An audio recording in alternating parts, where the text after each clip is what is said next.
Shalom, friends and family, wherever you are in the world. I greet you from South Africa. In this video, I want to share something with you, very strategic, which I have learned during a one-on-one Heavenly Court session with a particular person with regards to a family tree, that family's bloodline, and how God has removed a captain of the guards whom God appointed over this family. So I'm sure if you're watching this video, maybe perhaps you can relate to the family struggles that we do have and the bloodline issues. I mean, I hear so many struggles that people are going through, the act of witchcraft, and even sometimes how siblings are killing one another and they are fighting, like how Cain killed Abel of course, because of his jealousy and his envy towards Abel, but actually in effect trying to steal or destroy his birthright and his inheritance. I mean, I hear things like this. It is horrific that happens. Cycles of death, cycles of abuse and violence, cycles of abandonment and absent fathers or mothers, addictions, and those kind of things, cycles of the works of the force of Jezebel or Belial that comes against the families, the reapers that are reaping life and reaping souls or reaping any sort of harvest, any sort of good fruit that is supposed to come through on with a family and through a bloodline. So I'm sure anyone watching this call, there's something in your family and in your bloodline, finances, financial struggles, and poverty. So we can all relate to these kind of things or some of these things. And with this particular court case, as we went into the courts, I saw in the spirit, the Lord showed me a tree. And he said to me, "This is the family tree." And I saw many, many, many branches which formed over thousands of years because of all the marriages and because of all the covenants and alliances that was formed with other families. And then how this merging then happens between one family tree and another family tree. So it's a huge, massive structure in effect. And sometimes we try to deal with just one fruit on one branch of the family tree or one root of the family tree, and it feels like we are forever and a day we are fighting one thing after the next. And in this particular court case, as I saw and I watched in the spirit and I looked into the spirit, I saw this tree and the Lord showed me a council, a demonic council, which was held, I don't know how long ago, but this was definitely thousands of years back. And this council was formed because of, I call it the council of the gods. It is a council of the gods. I mean, you can just go and read Psalm 82 as well, and you will see how God calls the gods, small g, into his counsel, and how he brings rebuke and judgment against these gods. And there are many other scriptural references that we see just with regards to God's own counsel. I'm saying council,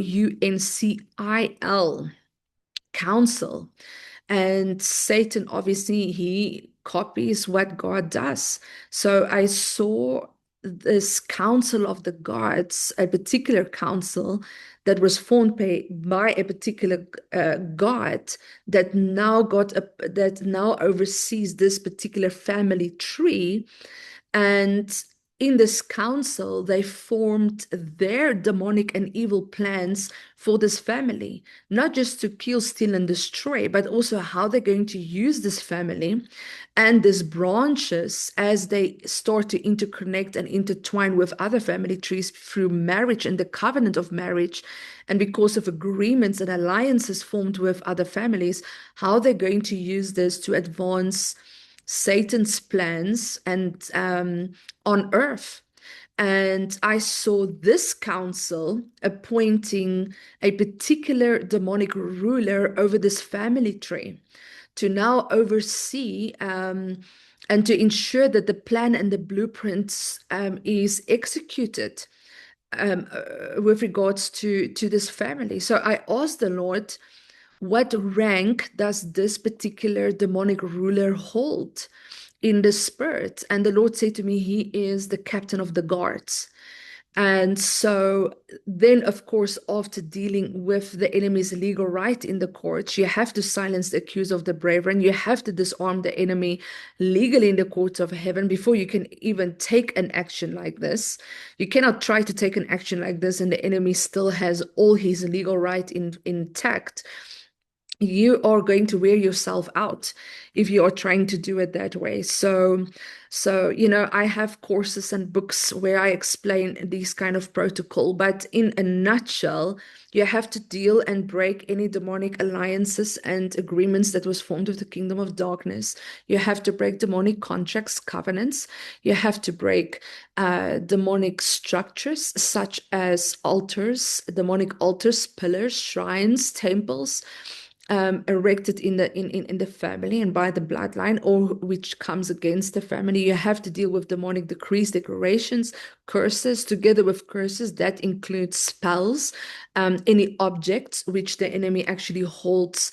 If a witch or a warlock or a sangoma would cast a spell or a curse over a particular person, they would try to, in Satanism, they would try to get hold of objects, maybe hair, nails, clothing, anything like that, which they use as points of access to people. Those kind of objects, you have to ensure and pray that it will be burnt and that it will be destroyed. So these kind of things needs to be destroyed. Then you have to ask that any blood that was unjustly spilled in the family, that the blood will be silenced. If you don't silence the blood, that blood is going to cry for war. That blood is going to cry for vengeance. That is a cry for war. That means it is going to assemble and reassemble demonic spirits or even forces to join together again. So you have to silence the blood. And we ask for the testimony of the blood of Jesus Christ that does speak a greater thing than the blood of Abel. So Jesus does bring and he makes recompense.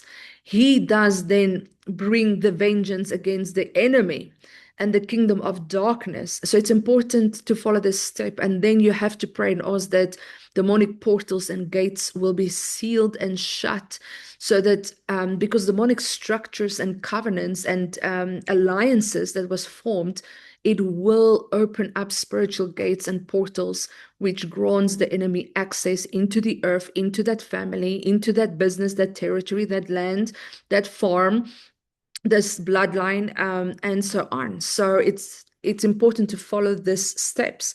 Once these steps has been followed in the courts of heaven, and you ask for the testimony of the blood of Jesus Christ, and there are many other testimonies that you can ask for, but for the sake of this video, we will just focus on the testimony of the blood of Jesus Christ.